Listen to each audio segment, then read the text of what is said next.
Hello guys, welcome to my channel. It's Madhu in front of you with another video of inorganic chemistry.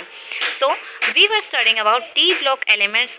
and in that we were studying about first part of it, that was first transition series और 3D series. Last video में हमने discuss किया था factors affecting atomic size, यानी कि factors affecting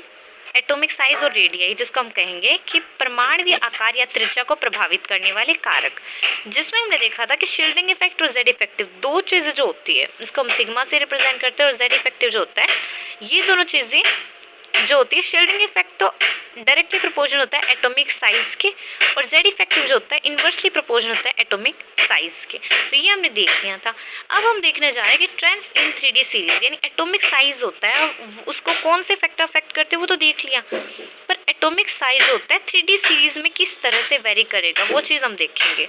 तो हम बात करते हैं कि 3D सीरीज यानी स्कैंडियम टू जिंक जाते हैं, तो स्कैंडियम टू जिंक यानी 3D सीरीज जो कि हमने पता है कि 4th पीरियड से स्टार्ट होती है और उसमें शेल्स भी 4 होते हैं मैक्सिमम, क्योंकि 4th पीरियड से स्टार्ट हो रही है। तो उसकी अगर हम बात करें, अगर हम किसी एटम को कंसीडर करें तो हम कहेंगे कि जो 4th शेल होगा, तो ये मान लिया हमने डी शेल हमारे पास कोई भी और ये एस है, ठीक है, बाकी को कंसीडर नहीं करते, ये डी है और ये एस है, इनको कंसीडर करके चले तो स्टार्टिंग में क्या होता है, स्कैंडियम टू जिंक जाएंगे, यानी पीरियड में जा रहे हैं हम लेफ़्ट टू राइट किसी पीरियड में अगर हम जाते हैं, तो आपको अगर नहीं पता हो तो मैं बता दूं, और वैसे लेफ़्ट टू राइट अगर हम जाते हैं तो क्या होता है, नंबर ऑफ प्रोटॉन्स और नंबर ऑफ या फिर नंबर ऑफ इलेक्ट्रॉन्स बढ़ता है, क्योंकि एटॉमिक साइज बढ़ रहा है, एटॉमिक साइज बढ़ेगा, 21 से 30 आ जाएंगे हम, यानी कि लेफ़्ट टू राइट जाएंगे तो 21 से 30 तक जाएंगे, यानी एटॉमिक साइज बढ़ ही तो रहा है, एटॉमिक साइज बढ़ रहा है और एटॉमिक साइज बढ़ रहा है, यानी कि एटॉमिक साइज होता है क्या है, नंबर ऑफ प्रोटॉन्स या फिर नंबर ऑफ इलेक्ट्रॉन्स। तो नंबर ऑफ प्रोटॉन्स और इलेक्ट्रॉन्स भी हमारे पास बढ़ रहे हैं। अब नंबर ऑफ प्रोटॉन्स और इलेक्ट्रॉन्स बढ़ेंगे ना, प्रोटॉन्स क्या होते हैं, प्रोटॉन्स जो होते हैं उसी को तो हम जेड इफेक्टिव कहते हैं, या फिर ये है प्रोटॉन्स की संख्या जो होती है उसी को हम जेड इफेक्टिव मानते हैं। प्रोटॉन्स जो होते हैं उसको हम जो कहें कि न्यूक्लियस कंसिडर करते हैं, तो उसमें प्रोटॉन्स ही तो होते हैं हमारे पास, तो प्रोटॉन्स अगर बढ़ रहे हैं तो सीधी सी बात है जेड इफेक्टिव भी बढ़ रहा है। अब अगर हम इस 3D सीरीज की बात करें, स्कैंडियम टू जिंक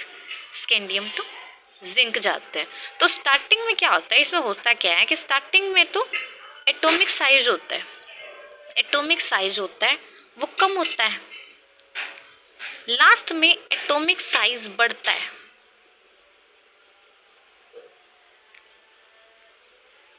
बढ़ने लगता है, और बीच में कुछ ऐसे एलिमेंट आते हैं जिनमें एटॉमिक साइज ना तो बढ़ता है ना घटता है, बल्कि स्टेबल होके रह जाता है, ना तो बढ़ता है और ना घटता है, इक्वल होके रहता है। अब ऐसा क्यों होता है, क्योंकि हम जानते हैं कि पीरियड में लेफ्ट टू राइट जाएंगे तो एटॉमिक नंबर बढ़ रहा है,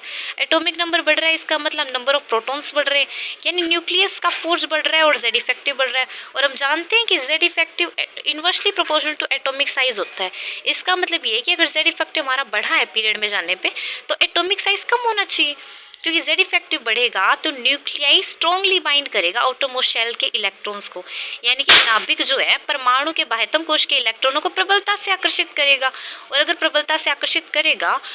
तो हम कहेंगे कि एटॉमिक साइज जो है, परमाणुवीय आकार या परमाणुवीय त्रिज्या कम ही होगी। तो हम कहते हैं कि पीरियड में अगर लेफ्ट टू राइट जाते हैं तो न्यूक्लियस का जो स्ट्रॉन्ग न्यूक्लियर फोर्स है, स्ट्रॉन्ग न्यूक्लियर अट्रैक्टिव फोर्स या फिर जेड इफेक्टिव जो है वो बढ़ रहा है हमारे पास, क्योंकि पीरियड में लेफ्ट टू राइट जाने पर जेड इफेक्टिव बढ़ता है, क्योंकि शेल्स सेम है, शेल्स जो होती हैं हमारे पास सेम रहती है, पीरियड में लेफ्ट टू राइट जाने पे शेल्स सेम रहती हैं, पर प्रोटॉन्स और इलेक्ट्रॉन्स बढ़ रहे हैं, जिसकी वजह से न्यूक्लियाई का जेड इफेक्टिव बढ़ेगा, और जेड इफेक्टिव बढ़ने से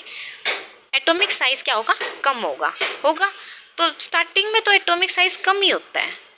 पर लास्ट में तो ये उल्टा हो जाता है और बीच में तो स्टेबल ही हो जाता है। ये क्या हुआ, ये चीज़ हम देखते हैं। तो स्टार्टिंग में तो रूल के अकॉर्डिंग चल रहे हैं, पीरियड में लेफ्ट टू राइट जाने पे साइज कम होना चाहिए, साइज क्या हो रहा है, जेड इफेक्टिव बढ़ रहा है तो साइज क्या होना चाहिए, कम होना चाहिए, साइज कम ही हो रहा है। लेकिन बीच में जब हम जाते हैं ना, तो बीच में क्या होता है, जेड इफेक्टिव तो बढ़ रहा है हमारे पास, जेड इफेक्टिव बढ़ रहा है, पर स्टार्टिंग में क्या होता है, ये जो डी वाला शेल होता है ना, इसके अंदर इलेक्ट्रॉन्स कम होते हैं, क्योंकि स्कैंडियम में तो एक ही होता है, फिर धीरे धीरे जाते हैं तो 1 2 3 4 5 6 7 8 ऐसे 10 तक बढ़ते जाते हैं। तो स्टार्टिंग में तो डी में एक ही इलेक्ट्रॉन होता है, पर बाद में इलेक्ट्रॉन्स बढ़ते जाते हैं। और स्टार्टिंग में अगर कम इलेक्ट्रॉन्स होते हैं ना तो शील्डिंग इफेक्ट कम होता है। अब शील्डिंग इफेक्ट क्या चीज़ होती है? शील्डिंग इफेक्ट हम कहेंगे कि बाह्यतम कोश के इलेक्ट्रॉन को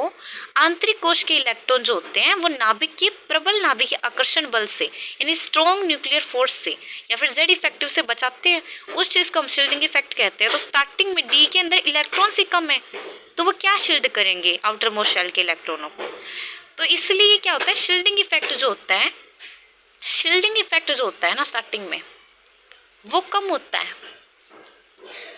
शील्डिंग इफेक्ट जो होता है वो कम होता है और जेड इफेक्टिव क्या होता है उसके कंपैरिजन में ज़्यादा होता है। अब जेड इफेक्टिव ज़्यादा और शील्डिंग इफेक्ट कम है तो जो चीज़ ज़्यादा होगी उसी का असर पड़ेगा। तो जेड इफेक्टिव का असर पड़ता है और जेड इफेक्टिव बढ़ेगा तो एटॉमिक साइज सीधी सी बात है कम हो जाएगा। लेकिन बीच में जब हम जाते हैं तो डी के अंदर इलेक्ट्रॉन्स बढ़ने लग जाते हैं धीरे धीरे, और डी के अंदर इलेक्ट्रॉन्स बढ़ रहे हैं, एटॉमिक साइज बढ़ रहा है, प्रोटॉन्स बढ़ रहे हैं, पर इलेक्ट्रॉन्स भी तो बढ़ रहे हैं और डी के अंदर बढ़ रहे हैं। एक ही शेल के अंदर इलेक्ट्रॉन्स बढ़ रहे हैं तो क्या करेंगे कि शील्डिंग इफेक्ट को भी बढ़ा देंगे। शील्डिंग इफेक्ट जो होगा वो भी बढ़ने लगेगा और शील्डिंग इफेक्ट जैसे जैसे बढ़ेगा ना तो क्या होगा कि एक कंडीशन ऐसी आएगी जिंक तक जाते जाते डी में 10 इलेक्ट्रॉन हो जाएंगे। तो सोचो 10 इलेक्ट्रॉन कितना ज़्यादा शील्ड कर पाएंगे आउटर मोस्ट शेल के इलेक्ट्रॉन्स को। तो जैसे जैसे इलेक्ट्रॉन्स बढ़ेंगे ना, जिंक की अगर बात करें तो इलेक्ट्रॉन्स इतने ज़्यादा बढ़ जाएंगे कि जेड इफेक्टिव के कंपैरिजन में शील्डिंग इफेक्ट ज़्यादा हो जाएगा। और हम जानते हैं कि शील्डिंग इफेक्ट जो होता है directly proportional to atomic size होता है। तो अगर हम जिंक की अगर बात करें, जिंक तक आएंगे तो क्या होगा कि शील्डिंग इफेक्ट जो होगा, शील्डिंग इफेक्ट वो हमारा ज़्यादा हो जाएगा as comparing to Z effective. और शील्डिंग इफेक्ट ज़्यादा हो जाएगा इसका मतलब ये है कि एटॉमिक साइज क्या होगा, वो बढ़ जाएगा। तो इस वजह से ये जो रूल होता है ना ये उल्टा पड़ जाता है, क्योंकि स्टार्टिंग में तो रूल के अकॉर्डिंग चल रहे होते हैं, पीरियड में लेफ्ट टू राइट जाने पे साइज कम होना होता है, इसमें भी कम ही हो रहता है क्योंकि जेड इफेक्टिव ज़्यादा होता है, डी में इलेक्ट्रॉन्स कम होते हैं इसलिए जेड इफेक्टिव शील्डिंग इफेक्ट से ज़्यादा होता है, इसलिए एटॉमिक साइज भी कम हो रहता है रूल के अकॉर्डिंग। बट लास्ट में जैसे जाते हैं ना तो डी के अंदर इलेक्ट्रॉन्स इतने बढ़ जाते हैं, जैसे जिंक की बात करें तो 10 होते हैं डी में इलेक्ट्रॉन, तो इतने इलेक्ट्रॉन बढ़ जाते हैं कि शील्डिंग इफेक्ट को जेड इफेक्टिव से ज़्यादा बढ़ा देते हैं। और अगर शील्डिंग इफेक्ट जेड इफेक्टिव से ज़्यादा बढ़ेगा तो हम कहेंगे कि ज़्यादा जो होगा उसी का असर होगा। तो शील्डिंग इफेक्ट जितना ज़्यादा होगा तो shielding effect directly proportional to atomic size है, यानी कि एटॉमिक साइज भी बढ़ेगा क्योंकि शील्डिंग इफेक्ट बहुत ज़्यादा है तो वो एटॉमिक साइज को बढ़ा देगा, तो एटॉमिक साइज बढ़ेगा। और बीच में क्या होता है ना कि स्टार्टिंग में तो जेड इफेक्टिव जो होता है वो ज़्यादा इफेक्ट करता है इस चीज़ को, साइज को, क्योंकि स्टार्टिंग में जेड इफेक्टिव ज़्यादा होता है, लास्ट में शील्डिंग इफेक्ट ज़्यादा होता है। पर बीच में क्या होता है, बीच में कुछ एलिमेंट्स ऐसे होते हैं कि शील्डिंग इफेक्ट जो होता है ना, शील्डिंग इफेक्ट वो बराबर हो जाता है, लगभग बराबर, पूरा तो बराबर नहीं कह सकते, शील्डिंग इफेक्ट लगभग बराबर हो जाता है जेड इफेक्टिव के, यानी कि इलेक्ट्रॉन्स और प्रोटॉन्स बढ़ रहे हैं, एटॉमिक नंबर बढ़ रहा है, एटॉमिक नंबर बढ़ रहा है, इलेक्ट्रॉन्स और प्रोटॉन्स भी बढ़ रहे हैं तो जेड इफेक्टिव भी बढ़ रहे हैं। पर डी में इलेक्ट्रॉन्स भी तो काफ़ी हो गए, बीच में आते हैं तो डी में 5 या 6 इलेक्ट्रॉन्स आराम से हो जाते हैं, तो डी में इलेक्ट्रॉन्स भी काफ़ी हो गए तो शील्डिंग इफेक्ट भी बढ़ रहा है। अब जेड इफेक्टिव भी बढ़ रहा है, वो आकार कम कर रहा है, शील्डिंग इफेक्ट भी बढ़ रहा है, वो आकार बढ़ा रहा है, तो क्या होगा कि ना तो जेड इफेक्टिव की चलेगी ना शील्डिंग इफेक्ट की चलेगी, ना तो साइज कम हो पाएगा ना ज़्यादा हो पाएगा। इस खिंचातानी में साइज क्या होगा, स्टेबल हो जाएगा, यानी साइज क्या होगा वो कांस्टेंट हो जाएगा, ये दोनों इफेक्ट बराबर हो जाएंगे, एक दूसरे को कैंसिल आउट कर देंगे, और जब दोनों एक दूसरे को कैंसिल आउट कर देंगे तो साइज क्या होगा वो बराबर हो जाएगा लगभग, ना तो बढ़ पाएगा ना घट पाएगा। इसको हम कैसे समझते हैं कि मान लेते हैं कि किसी क्लास में जैसे ये कोई क्लास है और इसमें ना सिर्फ ये टीचर है और इसमें थोड़े से स्टूडेंट है, क्या है, थोड़े से स्टूडेंट है, किसी क्लास में ये टीचर है और ये थोड़े से स्टूडेंट है, तो जितने ज़्यादा कम स्टूडेंट होंगे ना टीचर उन पे ज़्यादा फोकस कर पाएगा, और जितना ज़्यादा फोकस करेगा इसका मतलब ये है कि क्लास में से एक भी बच्चा उठ के जाएगा ना, एक भी बच्चा उठ के जाएगा तो टीचर की उसकी नज़र सबसे पहले पड़ेगी, यानी टीचर है वो उनको काफ़ी अच्छे से कंट्रोल कर पाएगा अपने स्टूडेंट्स को। पर हम मान ले कि एक क्लास में स्टूडेंट्स बढ़ गए और स्टूडेंट जो हैं वो थोड़े ज़्यादा बढ़ गए, इतने ज़्यादा बढ़ गए कि टीचर उन पे फोकस ही नहीं कर पा रहा अच्छे से, तो टीचर को क्या होगा कि टीचर फोकस कर पाएगा पर सिर्फ आगे वालों पे फोकस कर पाएगा, पीछे वालों पे तो फोकस ही नहीं कर पाएगा। इस वजह से क्या होगा, आगे वाले टीचर आगे वाले स्टूडेंट है ना, वो तो टीचर की एकदम नज़र में रहेंगे, पर पीछे वाले तो क्लास से निकल के भाग जाएंगे। और एक कंडीशन क्या आती है, ऐसी आती है कि मान लो स्टूडेंट इतने बढ़ गए क्लास में कि टीचर की कोई सुन ही नहीं रहा है, तो ऐसी कंडीशन में क्या होगा, टीचर की कोई सुनेगा ही नहीं और स्टूडेंट की जो है ना वो चलने लगेगी, स्टूडेंट अपने आप क्लास से निकल के भाग जाएंगे। तो वही चीज़ यहाँ पे होती है, स्टार्टिंग में क्या होता है, जेड इफेक्टिव ज़्यादा होता है, इलेक्ट्रॉन्स कम होते हैं, तो वो आसानी से इलेक्ट्रॉन्स को कंट्रोल कर पाएगा और साइज को घटा देगा। पर बीच में क्या होगा कि टीचर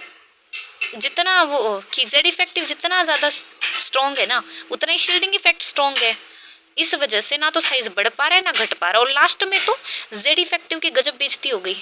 इस कंडीशन में तो जेड इफेक्टिव जो है उसका कोई असर ही नहीं पड़ रहा, इलेक्ट्रॉन्स इतने बढ़ गए कि शील्डिंग इफेक्ट बढ़ रहा है और जेड इफेक्टिव का कोई असर ही नहीं हो रहा। तो लास्ट में क्या होगा, साइज जो होगा बढ़ने लगेगा, स्टूडेंट क्लास से निकल निकल के भागेंगे और टीचर की कोई सुनेगा ही नहीं। तो यही चीज़ होती है, स्कैंडियम टू जिंक जाते हैं तो स्टार्टिंग में एटॉमिक साइज कम होता है, क्यों, जेड इफेक्टिव ज़्यादा होता है और शील्डिंग इफेक्ट कम होता है।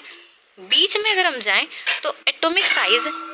लगभग बराबर होता है, क्यों, क्योंकि शील्डिंग इफेक्ट और जेड इफेक्ट दोनों बराबर हो जाते हैं। और लास्ट में जाएं तो गजब बेइज्जती हो जाती है, शील्डिंग इफेक्ट क्या होता है, ज़्यादा होता है जेड इफेक्टिव के कंपैरिजन में, यानी कि इलेक्ट्रॉन इलेक्ट्रॉन रिपल्जन ज़्यादा हो रहा है और जेड इफेक्टिव जो है जितने स्ट्रॉन्गली न्यूक्लियाई बाइंड कर सकता है वो चीज़ कम हो रही है और रिपल्जन ज़्यादा हो रहा है, जिससे कि एटॉमिक साइज क्या होगा, कम होने की बजाय बढ़ने लगेगा, रूल के ऑपोजिट हो जाएगा। तो आई होप आपको बहुत अच्छे से समझ में आ गया होगा ये कॉन्सेप्ट। ये हमारे यहाँ पे ख़त्म हो जाता है कि ट्रेंड्स इन पीरियोडिक टेबल या फिर ट्रेंड्स इन 3D सीरीज जो होता है कि एटॉमिक साइज किस तरह से वेरी करता है। ये चीज़ काफ़ी इंपॉर्टेंट हो जाती है क्योंकि एटॉमिक साइज के ऊपर और भी कई चीज़ें होती है वो डिपेंड करती है। तो जितना आप इसको समझ पाएंगे आगे की जो कॉन्सेप्ट होंगे उसमें आपको आसानी होगी। तो स्टार्टिंग में एटॉमिक साइज होता है वो कम होता है, बीच में एटॉमिक साइज स्टेबल हो जाता है और लास्ट में एटॉमिक साइज बढ़ जाता है। क्यों, क्योंकि पहले शील्डिंग इफेक्ट कम होता है, जेड इफेक्टिव ज़्यादा होता है, बीच में दोनों एक दूसरे को कैंसिल आउट कर देता है और लास्ट में शील्डिंग इफेक्ट ज़्यादा होता है, जेड इफेक्टिव कम होता है। मैं उम्मीद करती हूँ कि आपको काफ़ी अच्छे से समझ में आया होगा, लेकिन आपको फिर भी अगर कोई डाउट लगे तो आप कमेंट सेक्शन में मेंशन कर सकते हैं। Thanks for watching.